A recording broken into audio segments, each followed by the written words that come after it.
It's delicious.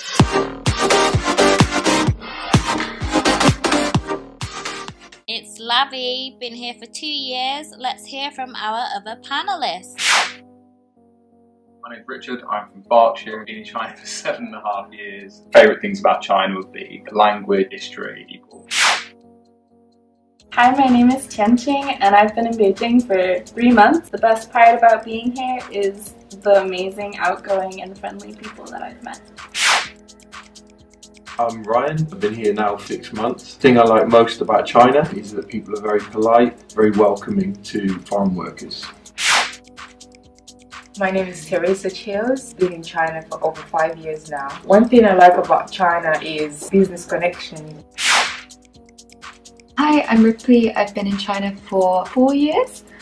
I think things I really like about China, the food's great and I really like the traditional culture. Talking about that it's overly friendly in China.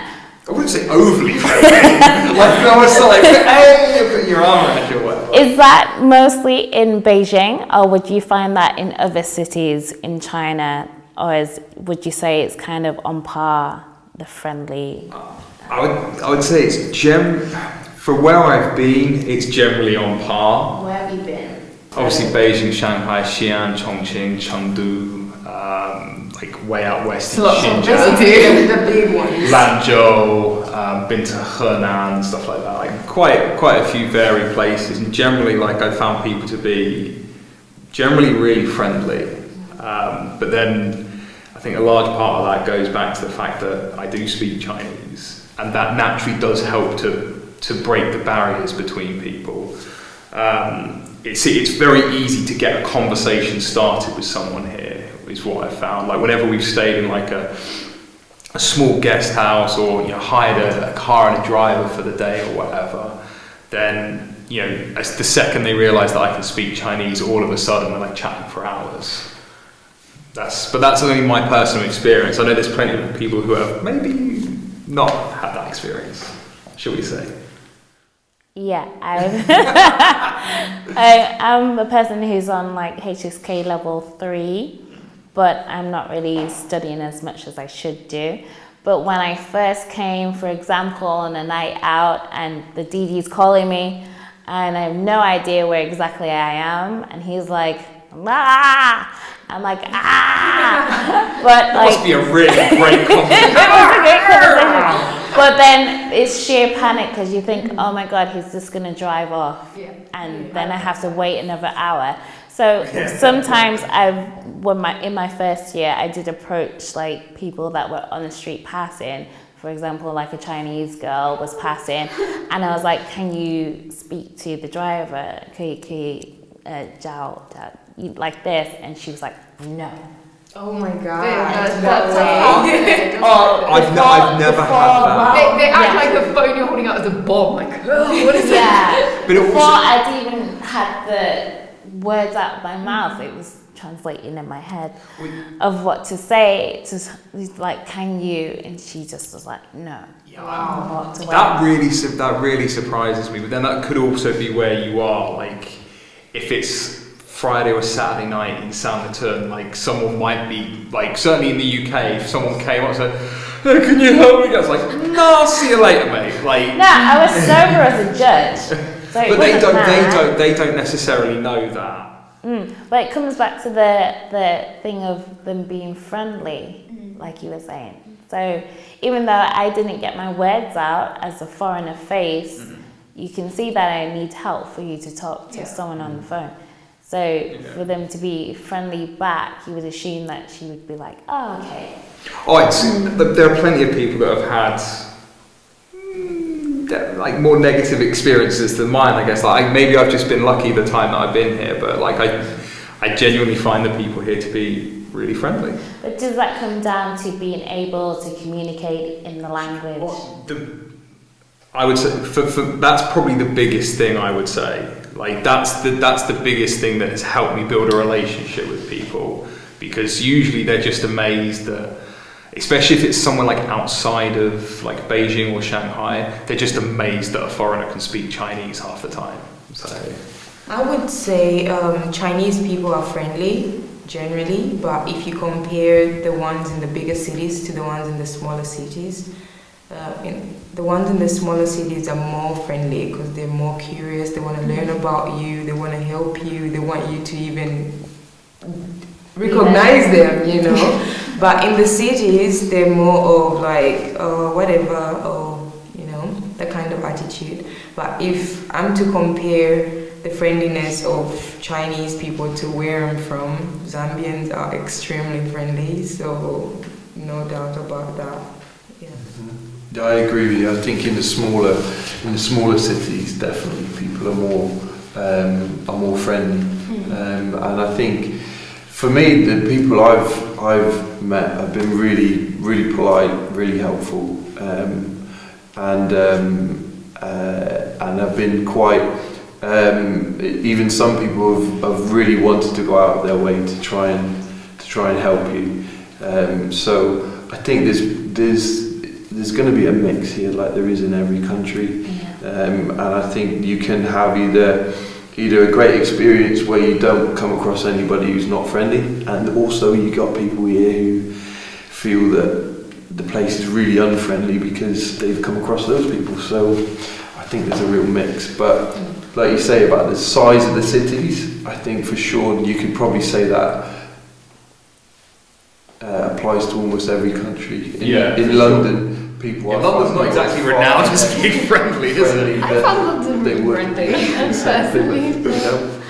I don't know. Yeah.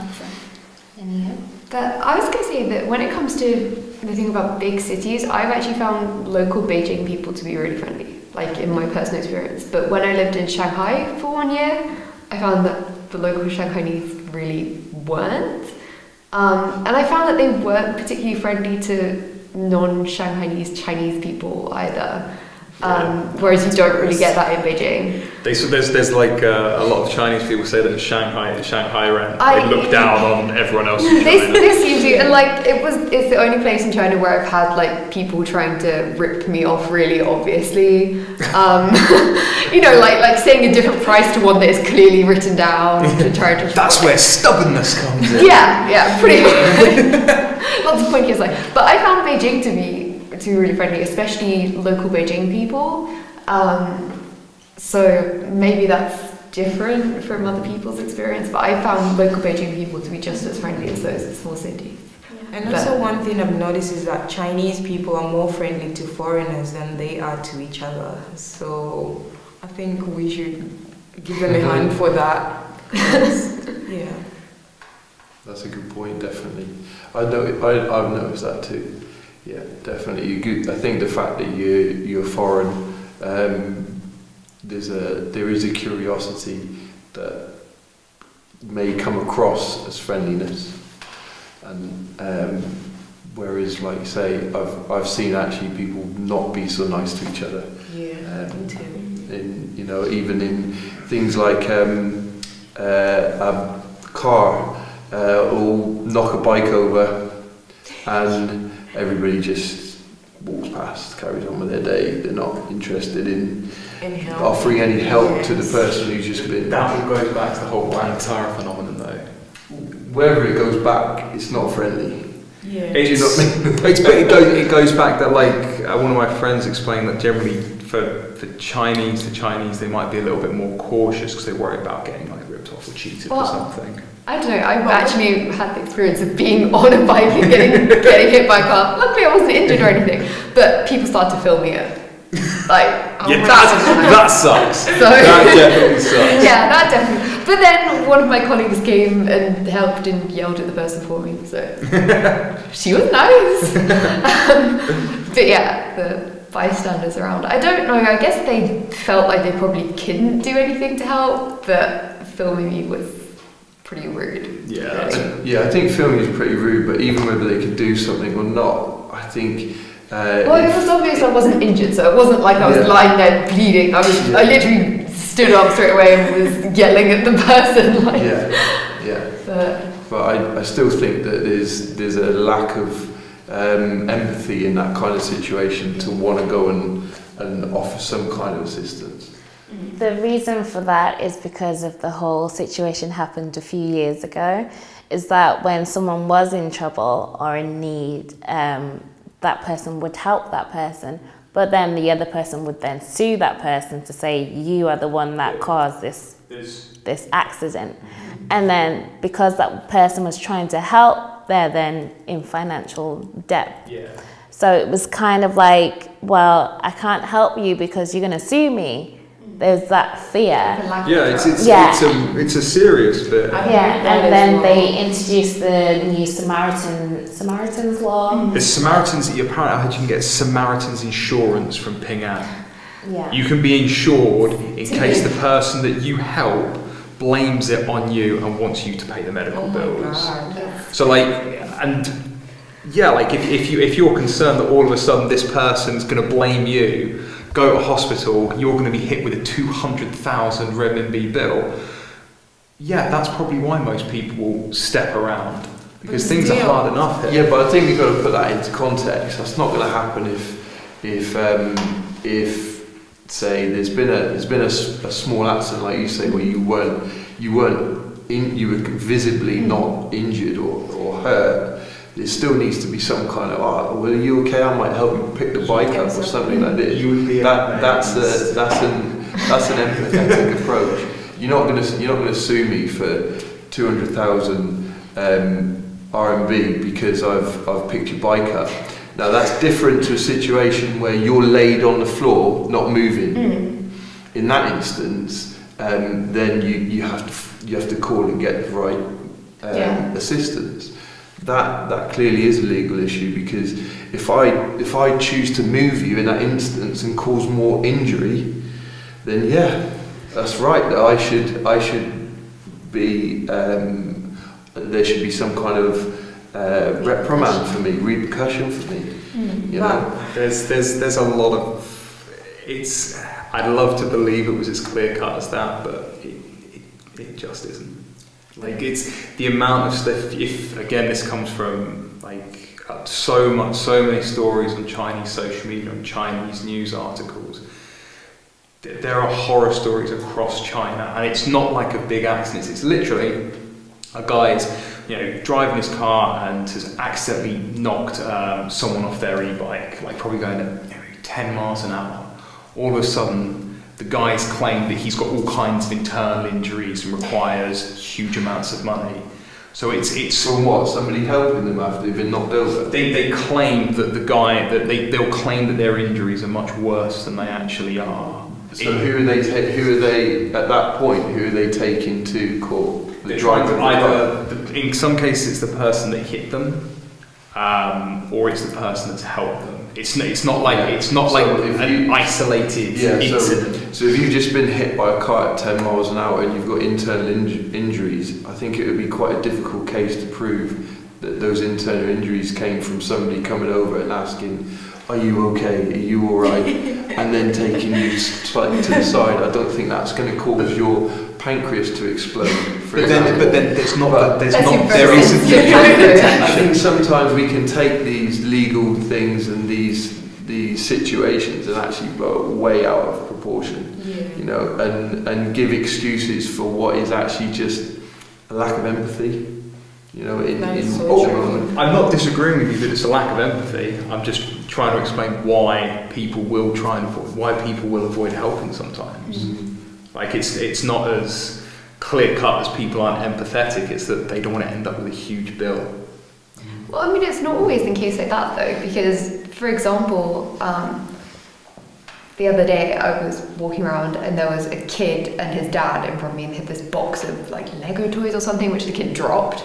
So it went everywhere, and this kid was trying to pick them up one by one, and everyone was just like walking around, kicking all his toys around, and no one's helping. No, the kid isn't going to sue for helping to pick up his Lego. Like, come on. So, but then again, I helped, and as soon as people saw me helping, other people did as well, and the kid and the dad were really grateful. So, and I think that is in some ways. A Chinese issue, if you like, because I've seen a video on social media where in Japan a truck goes around the corner and the bricks all fall out onto the road, everybody stops. People in the street, in the cars, they get out, they pick up the bricks and they tidy it all up, put it all back on the truck for the guy, and then the guy drives off. So, you know, it's Here like, you won't have it. yeah, even though those are bricks and not Lego bricks, Yeah. it's the same principle. Same sort of principle. You know, it's not same going to principle. hurt to pick up. It's not going to take a big amount of your time. But. Exactly, yeah. But I feel like that's something that's common everywhere. Like it's No. like something that I've noticed. What you were saying though is when someone does something first, it's easier for others to follow. Yeah. And it's hard to be the first person to like step in and help. But it's like I noticed even on the subway, it's like if one person stands up to give someone a seat, like 3 people will all stand up. And it's I've never seen that. I'm usually the one that gives my seat up. But I think there is this kind of collectivity where it's like if you're not the only person doing an action, and I wonder if that comes as well from, at least in China, there is more of a collective mentality. It's not so much individualistic, so it's hard to be the first individual to do something. But if it's a group of people doing it, then you're more likely to see this kind of empathy and this kind of like. But don't you find it a bit weird that most of them are not so empathetic? Is that even a word? Yeah. But because if the majority are that way, then everybody will follow along, like the concept that you just brought up. So if the majority are otherwise, then that's what leads to this whole thing, the whole not being good to each other, not being kind, and all of that. Because I'm just comparing it to like where I'm from and here. Like I'm not like for you said it might be the same everywhere, but I disagree because basically different places have different people, and Zambians, they would carry a child there even when they have nothing to offer, you know. So it's a bit different. I kind of disagree when you say it's you can find it everywhere. No, I don't think so. You can leave some parts. You can Not so much. Not all. I really think Maybe not all parts of Leeds either. That's also some parts. I like London is the only place that I've seen on the tube, on the underground. I don't know how you're supposed to call it. I was going to say about getting up for like elderly people. I've seen people actually race to give up their seats, and you know. I've seen a race with a guy in China against an elderly lady to get to a seat. Oh, I mean like they're racing to give up their seat. No, like the race to sit down. Oh, yeah. Without the elderly lady. Although the elderly ladies move pretty fast when they want to see it. Yeah. And sometimes they feel like they're entitled. This is me in the subway and I'm so tired coming from work, and then she's looking at me like this. She's expecting me to get up, and I'm just like, do you know what I've been through today? I respect you and I know you're older, but I'm dying as well, you know. So. That's true. Okay, so do foreigners hold or have a sense of privilege in China? Like a foreigner privilege card? Yes. Yes. Actually, I have a story from earlier this evening. Someone actually told me, like, don't worry about breaking the law. You can get away with a lot as a foreigner. It's true, actually, because there was floored. a recent issue of a foreigner in, I think, Guizhou somewhere, and he decided to steal a laptop from the store, and he was reprimanded by the police and stuff, and then he claimed, oh, I'm a foreigner. His girlfriend was shouting, he's a foreigner, so he can't be arrested. So he threw the foreigner privilege card, but unfortunately he was arrested. But you say there is kind of one. Yeah, that's definitely going to build resentment amongst the local population, right? When they see like foreigners being treated better than their own than Chinese people. Yeah, it's inherently frustrating. It's inherently wrong. Like, there's no reason that foreigners deserve to be treated any better. Just to add on to what he said, sometimes when we have some modeling gigs and there's some Chinese girls and you ask them how much they're getting paid, it's like way less. It's like you're getting like 2,000 for a day and they're getting like 300. Wow. It's like way less. So that's not fair. Nope. But also it's just business, you know, because there's less foreigners. So yeah, and there's more Chinese. So then there's cheap labor. I think it's just a business thing, not really like a discriminative. But it's still wrong at the end of the day. Like if they're paying, like you said earlier, they're paying Russian models twice what you're getting paid. Yeah. Like we're all doing equal work for equal pay. Yeah. Right. You should all be paid the same, right? Regardless of race, gender, sexuality, or whatever. I think there's another layer to it though. You've got to take into consideration the economic output. The other end. So if you take football for example, a League 2 footballer will be paid a very different salary to a Premier League footballer. So they're doing the same job. So but then that's a difference in ability. Yeah. That's perhaps a difference in ability, but also a key driver in that difference is the economic output. If you're running a Premier League club, you've got shirt sales, you've got tickets being sold, etc. There's a client base that you are selling your product to. So there's sometimes I totally agree that there's a disparity in wage that is totally unjustified. Mm-hmm. But also I think there is moments where actually a disparity in wage are justified based on the economic output of the activity that you're doing.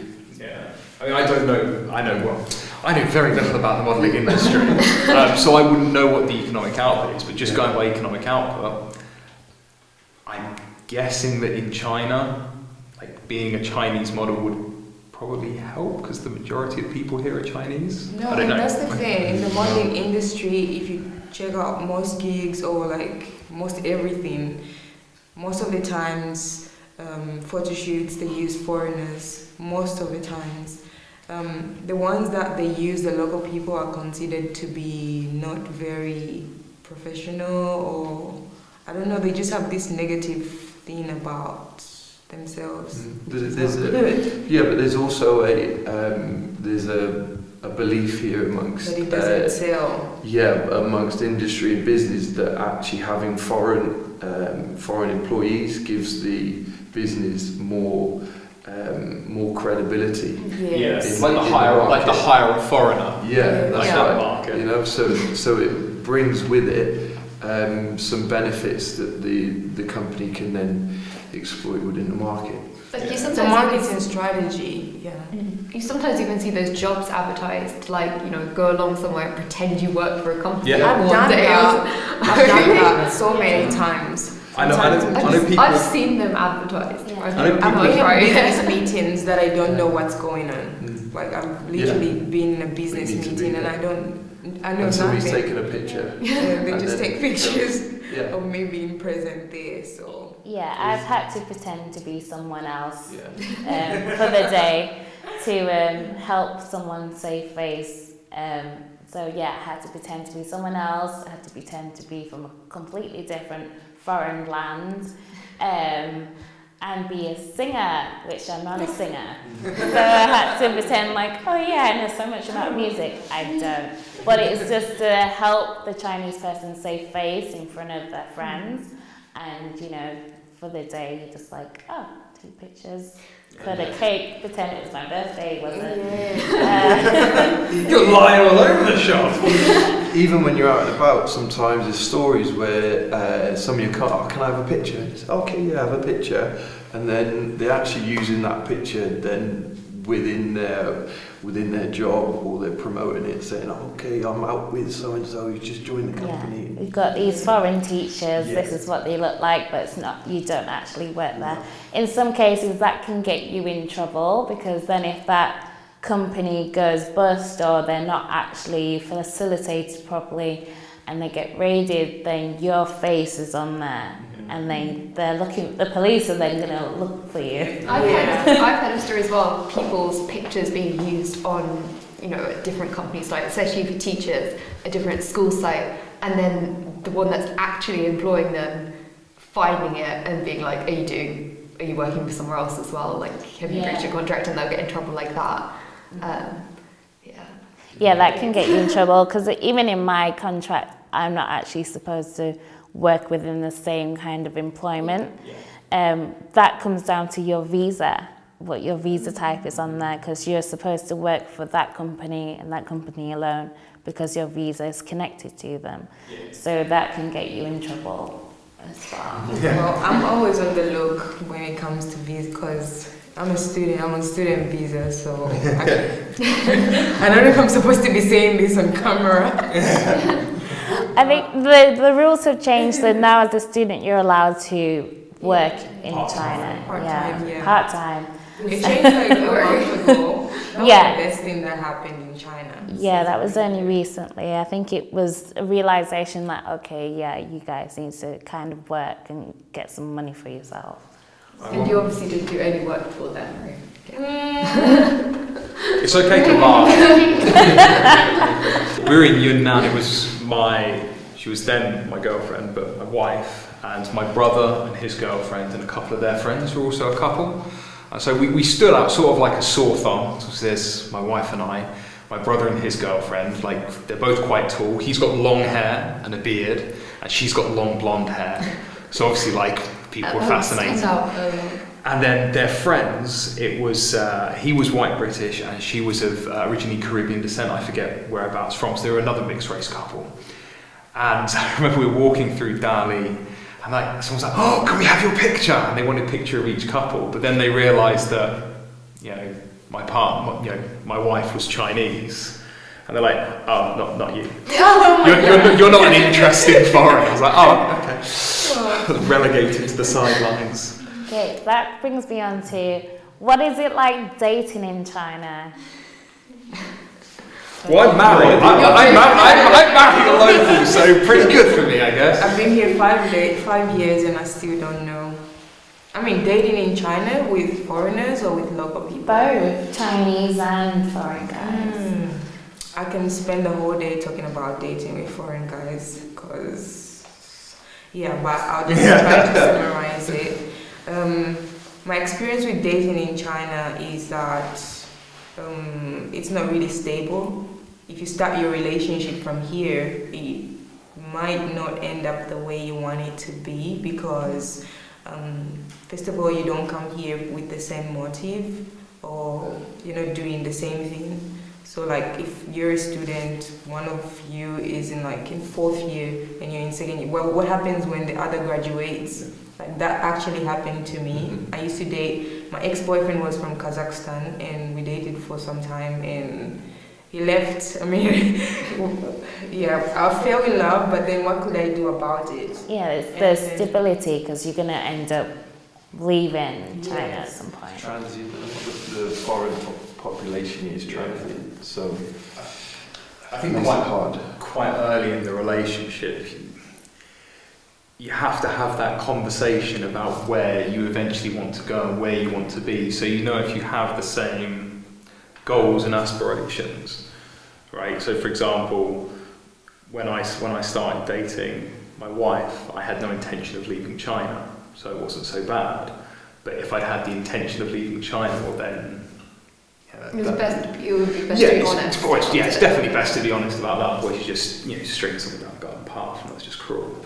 But such thoughts in relationships don't just start from the beginning. You have to reach a certain level in your relationship, then start talking about where to go or where to be afterwards. So that's why I think it is a bit different. It depends on how you take relationships. So for you, you might be quite open to maybe in the first month, hey, so what's the plan for the future? Some people take years to... Well, no, in the sense of what your own personal plan is, not, so we've been dating a month, what are we going to do? Not like that. When are we getting married? Your own sort of personal plan, because if one of you is, desperately wants to leave and the other doesn't, well, that inherently is a problem. right? Yeah. Like that seems to me immediately that's a relationship that isn't going to go the distance. Or if, like you're dating a Chinese person and you maybe want the intention to go, or the option to go back. Yeah. One day you need to discuss with them. We're going back in like 3 weeks. So, yeah. So obviously that's something that you talked about with her. Yeah, of course. And she was okay with the idea of it, but some Chinese might I not hope so, want for to. the amount of pain in the ass the visa was. But that's the interesting point in the visa, is that that's an added complication to your relationship and an added pressure. Whether you are like you're married to a Chinese person, so you've had to go through the UK process, which is absolutely ridiculous in my. Makes the Chinese one seem super easy. Give them the passport and they put a visa, and it was great. But then it could be though that like you mentioned there about your boyfriend from Kazakhstan. Well, where do you go next? Yeah, it's not like I even want to go to Kazakhstan to begin with. So there might be then complications. He doesn't want to come to Zambia. Yeah, so but there might be complications. Yes, yes. Take a dart, throw it at a globe or something. Yeah, it comes down to communication, doesn't it? Sometimes when you start dating, I think, like you said, it depends on your own personal, where you want to see yourself in a few years. Are you really wanting to go down the relationship route, or do you just want to bam bam thank you man kind of thing? So communication is quite key here. So I think some people assume that Chinese people can't speak English, which is kind of like we're in 2018. Like, hello. There's more people learning English in China than there are native English speakers in the world. English should be like the center of people. It's not everybody that's supposed to speak English. I actually find it cute when people have accents. Yeah. Like, that's just me. I find it very attractive. I think it's good to have that interconnection. You should be able to speak their language and you speak, vice versa, and have that bond. Sometimes, like Chinese guys, from my experience, have had the issue of like, I don't know if I can communicate with you, of like how I really feel and stuff. And I'm like, you can try, or you can try in Chinese. Like, we have translation apps. Let's just do it that way. And sometimes it's a bit of a confidence issue with dating in China, I found. Whereas dating foreign guys, it's completely the same as dating back home. It's either like, yeah, you're alright, ghosted. Like, there's nothing. I had no idea what ghosted meant until means there's no reply. Does nothing. So, I didn't even know that was a term. So hard. Ghosted. So sometimes that happens here. Sometimes I found like, sorry guys, but you guys are taken, so it's fine. That the foreign guys are not looking for a foreign lady. The foreign guys are actually looking for either a different type of lady. So it's kind of harder. I guess we've both married different kinds of ladies, because your wife's from Colombia and my wife's from China, so... Exhibit B. That was actually the most common question that I got asked by taxi drivers, and the first couple of times it seems a little bit creepy, and then it gets routine. They're like, so do you like Chinese girls? And you're like, great. If I say no, then that scenario of like, well, what, you say Chinese women are not beautiful? Are you insulting our women? And then if you say yes, you pervert. But I always used to give the same answer. It's like, no, I don't really care where they're from. I don't really care. The personality is the most important thing. And they're like, oh, that's a really nice answer. Yeah, I've had the question of like, how can you date, for an Asian guy, what's going on with them? Like, why are you so attracted to them? It's like, I like Skittles. Like, I like all rainbows, every size, whatever. It depends on your personality. Yeah. But like, being here, obviously, I'm in China. How many Chinese guys are there in China? I don't really have much of an option. So right now, yeah, I am gravitating more to Chinese guys because that's kind of what I've got to, on me plate. Like, but at the same time, it's like, yeah, you can't assume that someone is this way because of their culture. Like, you've got to be able to be open-minded, I think. I can assume something about Chinese guys though, because last week we did like a social experiment on my channel and on my YouTube channel, and we tried to ask some Chinese guys out, and it was hard because most of them were very shy. Yeah. It comes down to the confidence key, yeah. Chinese guys are very, very shy. For me personally, I know this might sound a bit like off, but I like a man to be a man, you know what I mean? Like to be in control and all that. I don't want to feel like I'm pursuing you. I want me to feel like you're pursuing me. So when we tried it, it was a total fail. Like everybody just shaking and like not so confident. And it's like, I'm not trying to do anything to you. I'm just asking you out on a date. You're like, okay, you can have my WeChat, and come on, man up. It's mostly the whole mannerisms of like, how do I do this? How do I, there's not really that culture of like, how do I ask a girl out? So it's not just because you're a foreigner, but it's mostly the whole confidence key with guys here is that there's not that kind of system to, even when they talk with their own guys, they don't really talk about that. Yeah. How do dating? How do you like talk to this girl? Can you give me some tips? They don't really do that. I think it's a bit different with girls, Chinese girls compared to Chinese guys, because girls are more outgoing, but the guys are quite reserved and shy. I don't know. That's just my experience with Chinese guys. Some of them. Yeah, I've met plenty of Chinese guys who are really not. Some really like too forward. Yeah. Really very pleasant. Just slide in there. I'm here. I do think that there's a lot of setting up that happens too, just in general with everybody across the board. I think that's another big part of dating is like having people to introduce you to other people. Where it's just like why so many Chinese people dread going home for Chinese New Year because like if they're like you can rent girlfriends and boyfriends to go back to your hometown just so your family won't ask you any questions. Yeah. Do you have a boyfriend yet? You married yet? Have you popped out a kid yet? Yeah. So you have the renter boyfriend here or the renter girlfriend here, but you also have the parents that go to marriage markets here. The one at the Temple of Heaven is it's huge. in Beijing, Temple of Heaven, and there's also another one in Shanghai.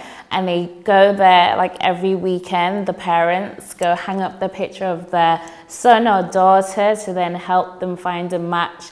Basically, it's it's real life Tinder, but for your parents. They're just like, the age is okay, the salary's too short. Doesn't have next. Yeah, next. But is that because here there's like a different approach to it, where it's like it's seen as a lifelong partnership, whereas I think maybe people in the UK don't set out with that mindset necessarily at the beginning.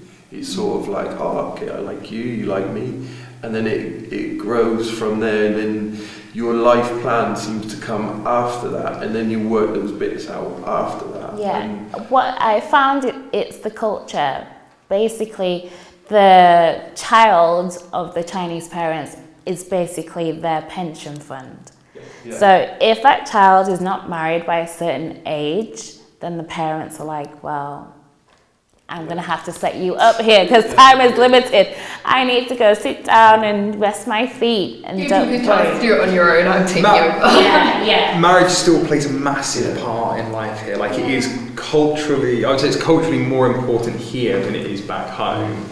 I mean, it's, For me, the makeup of a family is hugely important.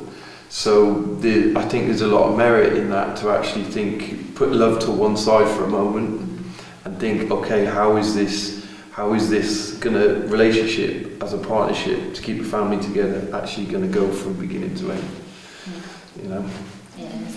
But I do think that goes back to what you were saying earlier about knowing what you want and like being able to communicate that in a relationship.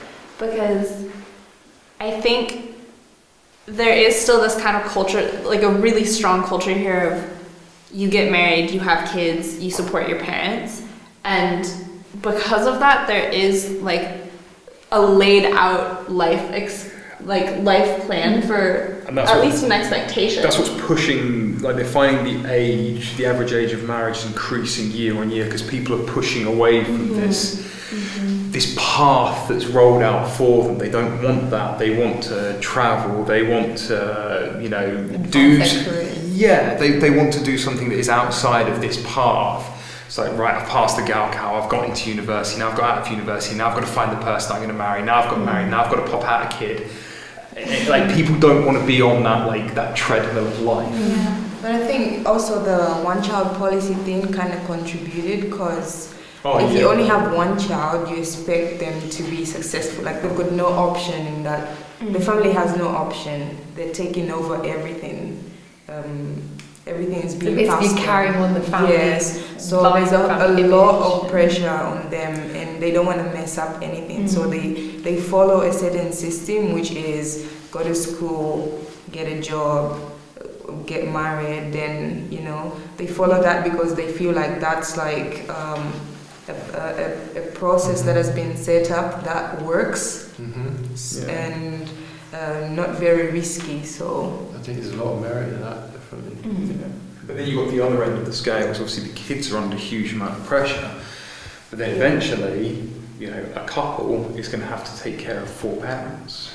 At some point when, you know, mum and dad are sick or are struggling or whatever, then it's over to them to care, because there isn't, the system for caring for the elderly here is not particularly good, and that pressure is now falling on the younger generation to take care of their parents. So it's pressure sort of like from both ends. I don't think it's a problem. It also comes down to culture. In my culture, like, I would never send my parents to a home. Chinese people, I think, have a similar culture. Oh yeah, but like taking care of a relative is not. It's not easy, especially for example, there's poor as well. Yeah, it's like you know how big the apartments are here. Like, you're juggling your time between. You've got like a kid that's got to go to school. You've both got to work because, you know, education and housing is so expensive here. Then you've each got 2 parents that you've got to take care of. Maybe one of them's bedbound. Maybe one of them's suffering with dementia. But if you don't, and there's a amount of financial support as well that's needed. Oh no, that's the point. There is no one else to do it. That's why it puts pressure on people to take care of them. But the flip side of that is that it's a booming economy. So the family unit has to take care of the family. Whereas I think when there's a lot of support in place, it can sometimes be easy to make the state look after family members, and I don't think that's actually helped many Western countries to prosper. Whereas I think if the family takes care of it, and you've also then got lots of opportunity to earn good money, then it's kind of, your destiny is somewhat in your own hands. You know, and you have to think longer term as a young person here, because of those aspects to it. And I think then you have to take more responsible decisions as a young adult than you have to necessarily like growing up in the UK. I think for me, I can just bring it down all to culture, because like you said, they might be poor or anything like that, but with Chinese people, it's not just about the money. Even the rich live like that. Even the poor live like that. So it's more in their culture. Just like where I'm from, the rich, the poor all live like that. You have to take care of your family no matter what. Whether you're living in rags or in a tent or in a penthouse, you're going to have to live with your family. So it comes down to culture. Yeah, totally agree. Awesome. We'll take a break.